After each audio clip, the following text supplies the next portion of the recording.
Typhoid Mary meets the Broad Street pump.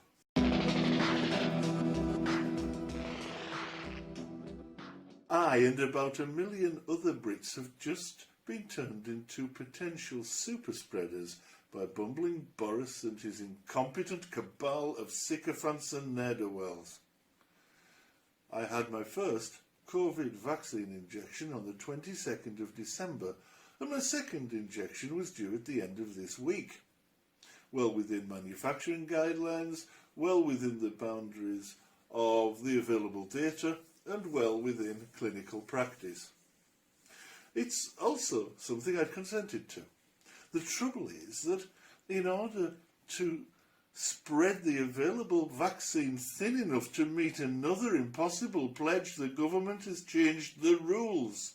Now, instead of waiting around 3 weeks for the second dose, we're all going to have to wait for 3 months. I didn't consent to this.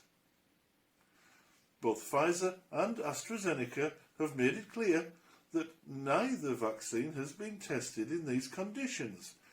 There's just no data to support wild government claims about enhanced protection or, crucially, to assuage fears around viral evolution and superstrains. A Department of Health information sheet aimed at health professionals like myself says nothing about evolutionary concerns, which is strange in itself, given NHS familiarity with infection control and the evolution of pathogens. There are 2 points from separate answers in the FAQ that are significant. Now, admittedly, my knowledge of evolutionary science isn't perfect and I may have missed something, but I'm pretty sure of my ground here. I've been a student of evolution for years now, ever since I stopped being a young Earth creationist and decided it's important to hold beliefs that are actually true. These are the 2 points that I think are most relevant. 1. Mutations do occur, but these are usually not damaging to the efficacy of the vaccine. 2. Failure to have the second dose reduces protection. Mutations are rarely problematic because the effective vaccine kills them off just the same. This is not in itself an evolutionary selection pressure.